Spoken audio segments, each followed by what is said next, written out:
السلام علیکم جی، انشاءاللہ بتاتا ہوں۔ ابھی یہ کویسچن لیتے ہیں، بہن نے فرمایا کہ میرے شوہر جو ہیں وہ مجھے مارتے ہیں، پیٹتے ہیں، نشہ بھی کرتے ہیں، گالیاں وغیرہ دیتے ہیں، ساری رات باہر رہتے ہیں، صبح واپس آتے ہیں، اور پھر جب کوئی جھگڑا ہوتا ہے تو مجھے بھی غصہ آ جاتا ہے اور میں جواب میں کوئی بات کہہ دیتی ہوں، تو کیا میں گناہ گار ہوں گی؟ دیکھیں، پہلی بات تو یہ کہ بیوی کو مارنا، پیٹنا، گالیاں دینا اور بغیر کسی سبب کے شکوک و شبہات اور بہتان لگانا، یہ سب گناہ کبیرہ، حرام اور شدید ترین عذابات قبر کا سبب ہے۔ نبی کریم صلی اللہ علیہ وسلم نے شب معراج اور اس کے علاوہ جو آپ کو خوابوں میں روحانی معراجیں ہوئی ہیں اور وہاں جو عذابات قبر خاص طور پر دکھائے گئے، ان میں یہ تمام چیزیں تقریباً شامل ہیں۔ ظلم کرنا، شک کرنا، بہتان لگانا، بہت غلط قسم کے معاملات ہوتے ہیں، لہٰذا آپ کے شوہر بہت گناہ گار ہو رہے ہیں، انہیں اللہ کی بارگاہ میں توبہ کرنی چاہیے۔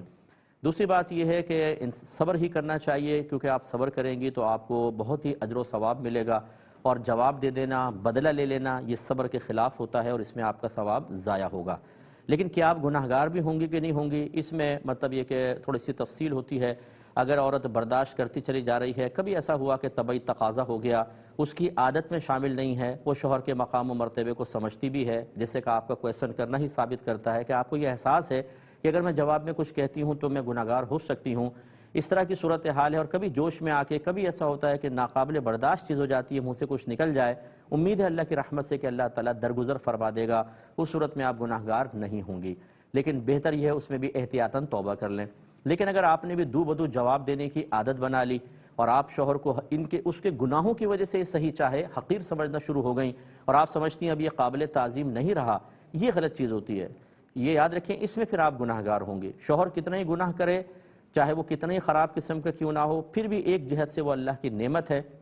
یہی وجہ ہے کہ اس قسم کے شوہر کی بیوی، اس قسم کے شوہر کا اگر انتقال ہو تو اس کی زوجہ پر 4 ماہ 10 دن سوگ کرنا بہرحال واجب ہوگا، اور یہ سوگ اظہار غم کیوں ہوتا ہے؟ نعمت شوہر چھن جانے پر ہوتا ہے۔ اس کا مطلب ہے کہ گناہوں کے باوجود شوہر ایک جہت سے نعمت ہی ہے عورت کے لیے، اس لیے آپ بھی تھوڑی ہمت کریں اور اپنے شوہر کو بھی پیار محبت سے سمجھائیں، اللہ تعالیٰ اس کو سمجھ عطا فرمائے اور یہ معاملات ختم ہوں۔ اور ضمناً ایک بات میں عرض کر دیتا ہوں، جتنے والدین مجھے سن رہے ہیں، کہ بعض اوقات ہم خود اپنے بچوں کو اس اسٹیج تک پہنچاتے ہیں، ہم آپس میں لڑتے ہیں، جھگڑتے ہیں، بچے سہمے ہو کے ہمیں دیکھ رہے ہوتے ہیں، باپ گالیاں بک رہا ہے، ماں دو بدو جواب دے رہی ہے، وہاں سے تھپڑ پڑ رہا ہے، اور گھر کا ماحول ایک ٹینس والا ماحول ہو جاتا ہے۔ بچے اسکول میں جا کر بیٹھے ہوتے ہیں، گھر کے مناظر چل رہے ہوتے ہیں، نہ پڑھائی میں دلچسپی، نہ ان کی شخصی اور ذہنی تعمیر ہو پاتی ہے۔ آپ اپنے بچوں کے ساتھ کیا کر رہے ہیں؟ آپ انہیں نفسیاتی مریض بنا دیتے ہیں، یہ غلط چیز ہے۔ تو اپنے بچوں کو اچھی تعلیم بھی دیں، دینی تعلیم، کس طریقے سے وہ اپنے ازدواجی زندگی کو بہتر بنائیں،